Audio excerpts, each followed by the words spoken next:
الحمدللہ والصلاة والسلام علی رسول اللہ اما بعد فاعوذ باللہ السمیع العلیم من الشیطان الرجیم بسم اللہ الرحمن الرحیم۔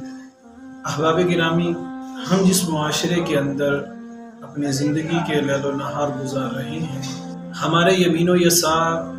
ہر شخص اس دنیا کے اندر مال و متاع جمع کرنے کی کوشش میں لگا ہوا ہے۔ ہر انسان اپنی وسعت کے مطابق، اپنی تگ و دو اور طاقت کے مطابق مال کو اکٹھا کر رہا ہے، اور یقیناً وہ اپنا مال اپنی جان کے لیے، اپنی اولاد کے لیے، احباب گھر کے لیے جمع کر رہا ہے۔ لیکن ایک انسان مال جمع کرتا ہے، مال اکٹھا کرنے کے بعد اس کے ذہن کے اندر کچھ خیالات ہوتے ہیں کہ میں مال کو جمع کروں گا، بینک بیلنس اکٹھا کروں گا، گھر بناؤں گا، گاڑی لوں گا۔ اسی طرح ہمارے معاشرے کے اندر ایک گروہ ایسا بھی ہے جو بے شمار نیکیاں کرتا ہے، صوم و صلات کا پابند ہے، پہلی صف کے اندر نماز پڑھتا ہے، تہجد کا اہتمام کرتا ہے، زکوٰۃ دیتا ہے، صدقہ و خیرات کا اہتمام کرتا ہے، صرف اس وجہ سے یہ ساری نیکیاں کرنے کی وجہ جنت کا حصول ہو۔ جنت کی طلب اور جنت کی چاہت لے کر ایک انسان بے شمار نیکیاں کرتا ہے، بے شمار اعمال اپنے نامہ اعمال کے اندر جمع کرتا ہے۔ لیکن جس طرح انسان اپنا مال اس دنیا کے اندر جمع کر کے کسی انسان کو دینے کے لیے تیار نہیں ہے، لیکن میرے محترم بھائیوں،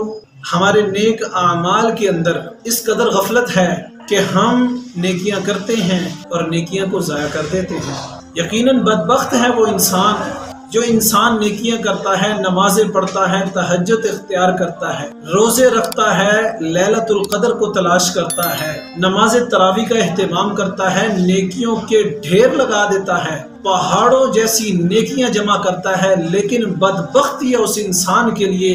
کہ کل قیامت کے دن جب یہ انسان اتنی نیکیاں لے کر جائے گا، چاہت اور طلب یہ ہے کہ اللہ کی جنت مل جائے، لیکن احباب گرامی، جب یہ بندہ اللہ کے حضور پیش ہوگا، اس کا نامہ اعمال کھولا جائے گا، لوگ آ جائیں گے، آقا لا مالا حاذا،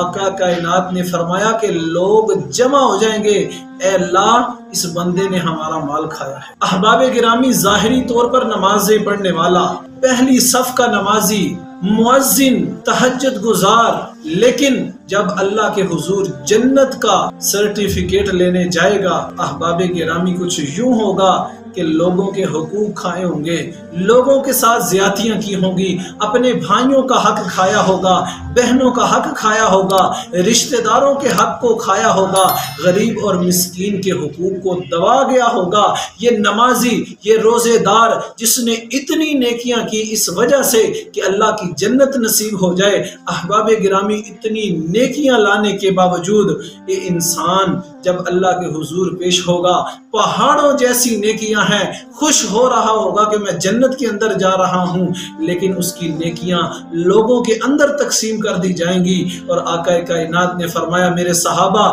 میری امت کا مفلس ترین انسان اگر کسی نے دیکھنا ہے، میری امت کا غریب انسان اگر کسی نے دیکھنا ہے، میری امت کا مفلس غریب انسان اگر کوئی ہے تو یہ شخص ہے کہ جس نے نیکیاں کی، پہاڑوں جتنی نیکیاں اکٹھی کی، پہاڑوں جیسی نیکیاں جمع کرنے کا مقصد اللہ کی جنت کا حصول ہے، لیکن کل قیامت کے دن جب جنت ملنے کا وقت ہوگا، اس کی نیکیاں لوگ لے کر چلے جائیں گے۔ تو آئیے احباب گرامی، حقوق کی پاسداری کیجئے، حقوق العباد کا اہتمام کیجئے، اس کا خیال رکھیے اور اپنی نیکیوں کی حفاظت کیجئے تاکہ اللہ کی جنت کے حقدار بن جائیں۔ مولا کریم سے دعا ہے کہ مولا کریم ہمیں حقوق العباد کا خیال رکھنے کی توفیق عطا فرمائے۔ ھذا ما عندی واللہ اعلم۔